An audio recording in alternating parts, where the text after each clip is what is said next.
It's time to check your money with America's money maven, Vicki Brackens.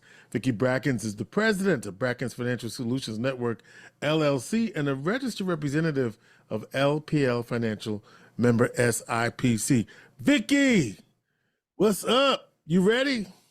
Oh, George, there you go. And you ready again? Yes, I am. I'm ready, George. Okay. What you got for us? It's been an interesting week. In some ways, I feel like it's deja vu. All over again. Okay, all over again. Okay.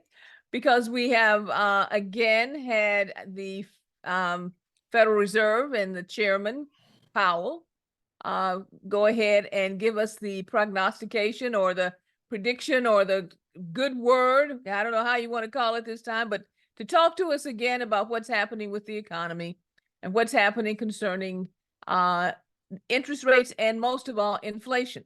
Yes. For those of you who have some extra time, you may want to go out and read the actual transcript.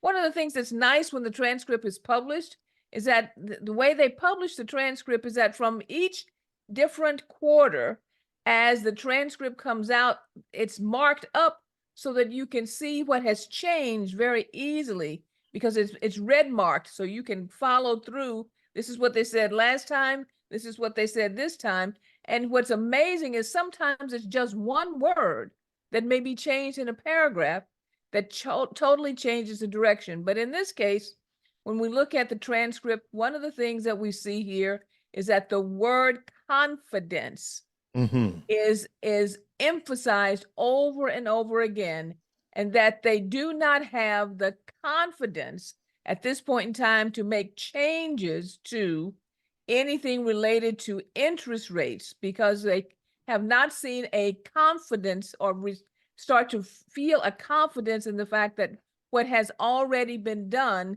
is going to be either enough or too little. It's almost like we're sitting in this negative type of Goldilocks position.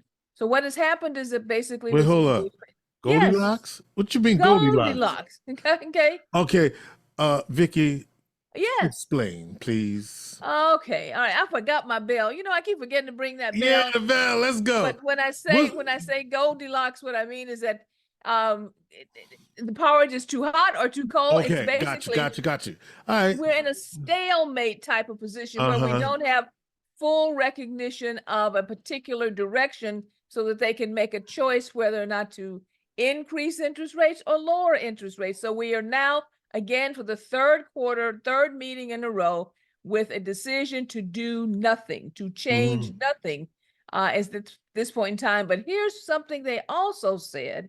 Oh, before you say what they said, just to reiterate, they said they're not going to do anything because of concerns about inflation. No, not concerns. They don't have confidence of a direction yet. Okay.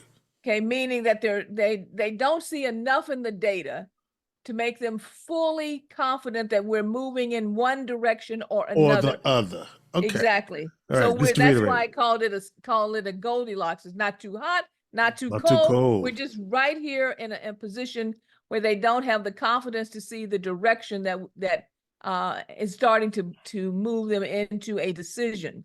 But here's the other thing that they said that was important. And that is, we don't have this have confidence, and because of that, a change, particularly a change that might dictate a lowering of interest rate, is now further out into the horizon. It's going to take longer for that change to take place. So that's why I told you last week, if you remember, George, I said, stop and do what? Look at your rates that are taking place on your cash. Right. Pay attention that if you have a lot of idle or excess or surplus cash sitting around, that you take time to examine what you are receiving as far as an interest rate on that cash. And if it's down in the less than 1%, or even 1%, or even 1.5% now, you could probably, even within just your own bank, if you turn the page and look through all of the offers that are there, end up with a much higher rate, anywhere from the 4 to 5% range on many of the 8-month, 12-month, 14-month CDs, or even if you didn't want to lock it up, into money market rates. But I got a question from someone who said, well, if my bank doesn't have anything to offer, how would I find out other avenues? Here you go. One, you can call me. Area code 315-930-4499, 315-930-4499. Got all kinds of banking products that are available. Or you can go to a site like bankrate.com, which will tell you about things across the country. The key is FDIC insurance. That is what you want to look for, FDIC, to make sure that your funds are fully insured and protected. Up to $250,000, correct? Up to $250,000. That is correct. Okay. And there are ways actually, because there are ways to actually get it above $250,000 if you know how to do bundling, etc. That's one of the things we specialize in. It's how to bundle so that you can get above the $250,000 level through some of the structures that are available with many of the banks across the country. Now, George. Here's something though that I know probably didn't hit the pages or hit the radar for everyone, and I'm going to try my best to explain this in a very logical way. But we have to do some history here, a little bit of history. As you know, many of the HBCUs across the country were formed under what's called a land bank system. Land bank systems are across the country for state universities and for HBCUs. I learned something this week that I was absolutely shocked by, and that is that Tennessee State University, and if there are any alumni out there, I hope you stop and listen to me carefully here, that Tennessee State University, along with many of the HBCUs across the country, have been shortchanged in the allocation that they were supposed to receive from the federal government by their state governments. But in particular right now, who's in the news is Tennessee State University, because the state of Tennessee is refusing to release to them the listen to this, George, $2.1 billion that's owed to them through the federal government, who actually sent the money to the state for them to send to Tennessee State University, because they sent an allocation for both the University of Tennessee and Tennessee State University. And that's what happens across the country. Well, rather than actually release that money, once Tennessee State started to insist on getting the funds that were overdue and owed to them, by the way, it's not just 1 year allocation, that's over several years. The state of Tennessee has decided, the governor and the legislature, to vote last week to disband the entire board of Tennessee State University. So that means that the president, Dr. Glenda Glover, is now exposed with no board that is there to support her, because they're going to appoint their own board to run the university. So what can we do about this? Yeah, what can we do about it? I'm not exactly sure. But what I am sure of is this. If you're an alumni and you graduated from Tennessee State University, you need to be on the phone with every newscaster, every state legislator, everyone, anything to make sure that this story does not die. Yes. How about this? Isn't Dr. Glenda Glover? The AKAs are going to be all over. Okay, I just want to call it out. But let's call it out and say what it is.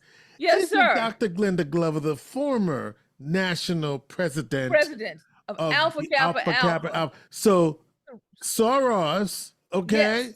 Y'all need to be calling. All right, the Soros are going to be calling, okay? But we also need every one of the alumni. We need everybody, because we're not going to stand with it. Yes. Put the AKAs on it, though. Oh, okay. What is it? Okay, stroll to the polls. Stroll to the polls. Okay, because this is, first of all, in protection of Dr. Glover, but more so, when I looked at the rest of the story, George, there's about $13 billion right now. Right. $13 billion owed to HBCUs, where we have state departments of education across the country holding back funding that was sent to them by the federal government because of the allocation formulas that are part of the funding for all of these land bank institutions.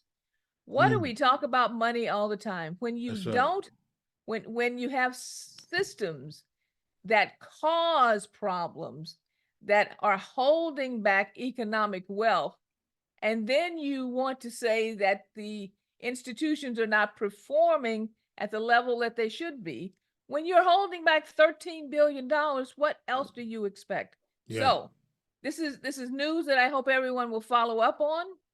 Get out, okay, and get everybody that you know, okay, on to this. But we need to make some type of effort to hold people accountable for this funding. All Vicki, right. speaking of Yes. holding people accountable, guess what I did this week? What? I- Oh, did you do it, George? I did. Let's talk about it. So Vicki Okay. challenged us to make a call to our local congressional representative and ask the question, what is your detailed plan to stabilize Social Security? To sustain, right? Okay. To sustain and stabilize Social Security. And so in this central New York area, our congressperson is Brandon Williams. And so here's his number in Syracuse. Ready? It's pretty simple. 315-233-4333. 315-233-4333. That's the Syracuse office. If you live in Utica or if you want to call the Washington office, you can get that number from the Syracuse office. 315-233-4333. And Syracuse can connect you to all of the other offices.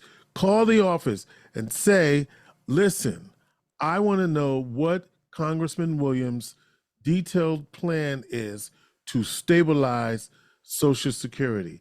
And you want it on the record that that's a plan that he has. And if he doesn't have a plan, you let us know that you called the office and what they said. Now, I left a message to call, Vicki, so we'll see if they So call. they haven't returned your call yet? Not yet, no. Okay, all right. But then. I'll have a report next week as to whether or not they call. So I just want to I'm make waiting sure. for everybody to call us back also with their report as far as what What did they what say? they heard when they called. Okay. There you go. All right. So George, this has been a what we call a packed conversation this week. If you have any questions, be sure and call us at area code 315-930-4499. We want to make sure you also share and subscribe, And comment. Okay, concerning this segment. And if you find that you need some additional help, be sure to reach out to Brackens Financial Solutions Network at area code 315-930-4499. Our plate is now full. All right. Vicki Brackens is the president of Brackens Financial Solutions Network, LLC, and a registered representative of LPL Financial, member SIPC. She is America's money maven.